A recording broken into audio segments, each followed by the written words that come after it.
Hello students. पिछले lecture में हम कर रहा था जैसे कि 4 पद हम कर चुके हैं। आज हम उससे आगे करेंगे। तो ये पद है ये वाला, धरी तीर सब कंचू की सारी, सरवर में पैठी सब बारी, पाई नीर जानो सब बेली, हुलसे करी काम के केली। इस पद में जायसी ने जो पद्मावती की सखियां हैं उसके सौंदर्य की, उनके यौवन की बात की है। उनके बताया है कि किस तरीके से जो सारी सखियां हैं वो बिल्कुल अपने यौवन के उभार पर हैं, अपने यौवन की दहलीज पर खड़ी हैं, और उसी को यहाँ पर इन्होंने बताया है।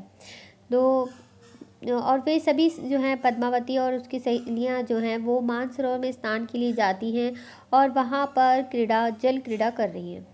तो पहली लाइन देखिए, धारी तीर सब कंचू की सारी, सरवर में पैठी सब बारी। कि सभी जो सखियां हैं उन्होंने अपने वस्त्र जो हैं वो किनारे पर रख दिए हैं और मानसरोवर के किनारे पर रख दिए हैं, और सरवर में पैठी सब बारी, और सरोवर में सभी की सभी जो है वो उतर कर क्रीड़ाएँ करनी शुरू कर दी हैं।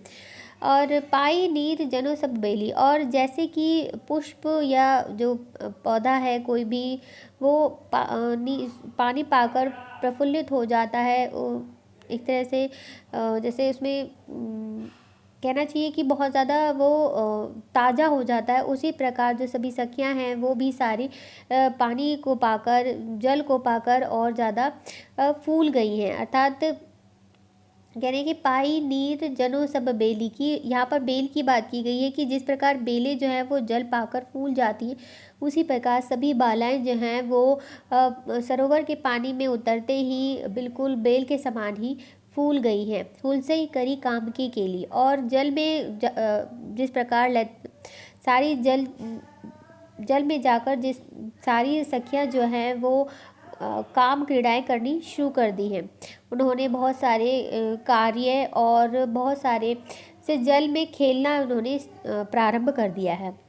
आगे कह रहे हैं, करिल केस बिसहर बिस भरे, और सभी की सभी बालाएं जो हैं वो, उनकी जो केश हैं वो खुले हुए हैं। तो सारी की सारी जो खुले हुए केश की वजह से ऐसा लग रहा है कि सरोवर में विष भरे सांप जो हैं वो, उन्होंने स्त्रियों के मुख रूपी कमलों को अपनी कुंडली चक्र में जकड़ लिया हो। लहरे के ही कवल मुख धारे, कि सभी जो सखियों के जितनी भी सखियां हैं उनके मुख रूपी कमल पर जब केश रूपी सर्प पड़े हुए हैं तो ऐसे लग रहे हैं जैसे कि कमलों को विष भरे सर्पों ने अपने कुंडली चक्र में जकड़ लिया हो और वो लहरा रहे हो।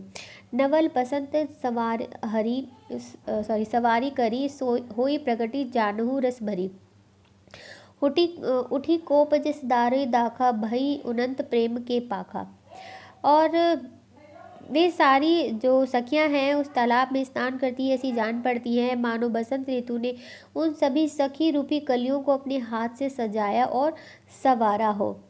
और वे सभी जो कलियां हैं वो रस से आप्लावित होकर प्रेम खिल उठने के लिए आतुर हो रही हैं, और प्रेम की अधिकता के कारण उन सभी के चेहरे जो हैं वो लाल हो गए हैं। देखो ना, उठी कोप जिस दारिक दाका, भई उनंत प्रेम के पाखा, की प्रेम के शाखा, कि प्रेम के कारण उन सभी के जो चेहरे हैं वो बिल्कुल लाल हो रहे हैं, और ऐसा लग रहा है जैसे मानो अंगूर और अनार की बेलों पर नवीन नवीन लाल कोपले उत्पन्न हो गई हों। इसलिए उनकी जो सभी के हृदय हैं वो, उनके हृदय में जो प्रेम की बेल है वो धीरे धीरे पूर्ण पल्लवित हो चुकी है। वे सभी जो हैं जो सखियां हैं वो सभी प्रेम के रस से पूर्ण रूप से रंग चुकी हैं। आगे उन्होंने, जायसी ने सरोवर के जो प्रसन्नता है उसके बारे में बात की है, और कह रही है कि प्रसन्नता का चित्रण करते हुए कवि कहता है कि स्वयं पद्मावती को अपने अंक में, अपने सरोवर में पाकर, जो सरोवर है मानसरोवर है उसकी प्रसन्नता का पारावार नहीं है, वो फूला नहीं समा रहा है। कि सरोवर नहीं साई समाई संसारा, चांद नहाई पैठ लई तारा, कि सरोवर की प्रसन्नता का कोई भी पारावार नहीं है, वो फूला नहीं समा रहा है। उसका जल जो है संसार में स्वयं चंद्रमा और तारागणों को लेकर स्नान कर रहा है, इसलिए वो बहुत ज़्यादा प्रसन्न है। यहाँ पर चंद्रमा जो है पद्मावती को कहा गया है और तारागण जो है वो सखियों को कहा गया है। इसीलिए जो मानसरोवर है बहुत ज़्यादा प्रसन्न है कि चंद्रमा अपने तारागण के साथ स्वयं उसके अंक में उसके जल में स्नान कर रहा है। इसलिए जो वह तालाब जो है और वह तालाब दोनों वो तालाब और तालाब का जल दोनों ही धन्य है, जहाँ पर स्वयं परमात्मा रूपी पद्मावती और की सखियाँ जो है वो स्नान कर रही हैं। आगे कह रहे हैं, घनी सो नीर ससी तरई उड़ी अब कित डीठ कमल ओ कुई, कि दोनों जो है कमल जो पद्मावती और उसकी सखियां जो हैं वो चंद्रमा कमल और कुमुदनी के समान है। इसीलिए अब जो तालाब में कमल और कुमुदनियों का कोई महत्व नहीं है, कोई भी महत्व नहीं है। इसीलिए क्योंकि पद्मावती और कमल के समान स्वयं उस तालाब में उपस्थित है और जो उसकी सखियां हैं वो कुमुदनी के समान है।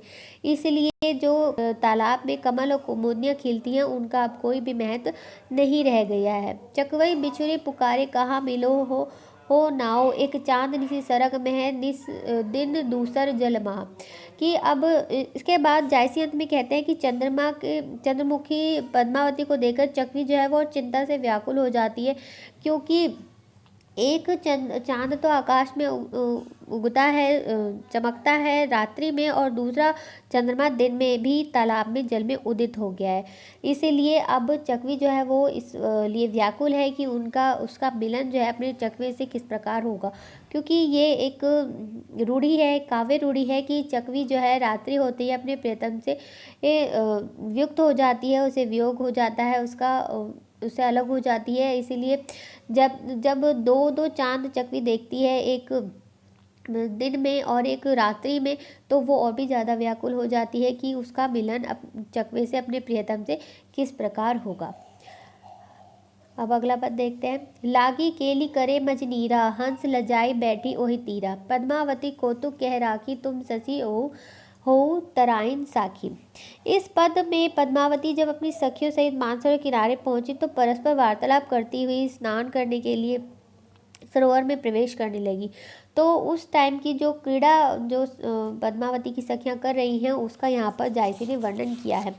वो बताते हैं, जायसी कहते हैं कि समस्त सखियां जल में प्रवेश करते हुए आनंद विभोर होकर क्रीड़ा करने लगी। लागी केली करे मज नीरा, की नीर में यानी कि जल के मध्य में जाकर सभी की सभी जो है वो क्रीड़ाएं करने लगी है। हंस लजाई बैठे होते, और उनकी जो क्रीड़ाएं हैं उन्हें देखकर हंस भी शर्मा कर लज्जा कर जो है वो किनारे पर बैठ जाता है।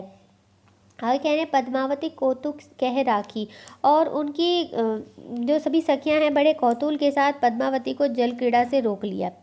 नेक्स्ट लाइन देखिए, पद्मावती कौतुक कह राखी तुम ससी हो तराइन साखी, कि सभी जो सखियां हैं उन्होंने पद्मावती को जल में आने से रोक लिया और कहने लगी और कहा कि तुम खेल का निरीक्षण करने वाली बन जाओ, ताकि कोई भी जो है वो खेल में बेईमानी ना करे। बाद मेली के खेल पसारा हार दही जो खेलत हारा। तो यहाँ पर जब खेल जो है वो प्रारंभ हो गया और ये भी बता दिया गया कि जो हार जाएगी उसे अपना हार जो है वो जीतने वाले को देना होगा। तो सावरी सावरी गोरही गोरही आपनी आपनी लीनू से जोड़ी, तो सभी ने अपनी अपनी जोड़ी बना ली। सांवरी जो सखी थी उसने सांवरी के साथ जोड़ी बनाई और जो गोरी थी उसने गोरी के साथ अपनी जोड़ी बनाकर खेलना प्रारंभ कर दिया। बूझी खेल खेलो एक साथ हार न होई पर आए हाथ। तो सखियां परस्पर समझा कर कहने लगी प्रत्येक को एक दूसरे के साथ संभल कर खेल खेलना चाहिए, जिससे किसी के गले का हार दूसरे के गले हाथ में न पड़ जाए। सभी आपस में कह रही थी कि खूब स्वेच्छा से खेल खेलो और फिर खेल खेलने को कहाँ मिलेंगे। त आजहु खेल बहुरी कित होई खेल गए कित खेले होई, कि जो खेल है आज ही खेल लो, फिर पता नहीं कब ये खेल खेल पाएंगे कि नहीं। धानी सो खेल खेल में सह पेमा रौतव ओ कौशल खेमा। तो आगे कह रहे हैं कि वास्तव में वह खेल धन्य है जो प्रेम के साथ खेला जाए। धानी सो खेल खेल सह प्रेमा, धानी मतलब धन्य, कि वह खेल धन्य है जो प्रेम के साथ खेला जाए। स्वामित्व और कुशल प्रेम साथ साथ नहीं चलते, यानी कि जो भी अगर आप कुशलता से खेल रहे हैं और अभिमान के साथ खेल रहे हैं तो दोनों चीज़ें साथ साथ नहीं चलती, यानी कि अभिमान पूर्वक और बिल्कुल अहंकार के साथ जो खेल खेला जाता है वो कल्याणकारी नहीं होता है। सच्चे खेल में प्रेम और सहयोग का होना आवश्यक है। अंत में जायसी कह रहे हैं कि मोहम्मद बाजी प्रेम के ज्यो भावे त्यो खेल, तिल फुलहि के संग ज्यो होई फुलायत तेल। तो अंत में जायसी कहते हैं कि प्रेम की ही बाजी इतनी सुंदर और महान होती है कि उसे जिस प्रकार चाहे खेल लो, उसका फिर भी उसका परिणाम कल्याणकारी और सुंदर ही होता है। तिल को जिस प्रकार भी रखने से उसके सुगंधित ग्रहण उसका जो सुगंध है वो ग्रहण कर सुगंधित तेल रूप का रूप ही धारण करता है, उसी प्रकार प्रेम और सहयोग से जीवन का अद्भुत रूप हो जाता है। अर्थात प्रेम और सहयोग से जीवन में मधुरता और स्निग्धता आ जाती है। तो यहाँ पर जायसी ने तिल की बात की है कि तिल को चाहे जिस प्रकार भी रखो उसमें से सुगंधित तेल ही निकलता है। उसी प्रकार प्रेम ही एक ऐसी बाजी है, चाहे उसे जिस प्रकार भी खेलो उसमें उससे जीवन में मधुरता और स्निग्धता ही आती है। तो आज के लिए इतना ही। आगे का जो पद है वो हम अगले लेक्चर में करेंगे। Thank you.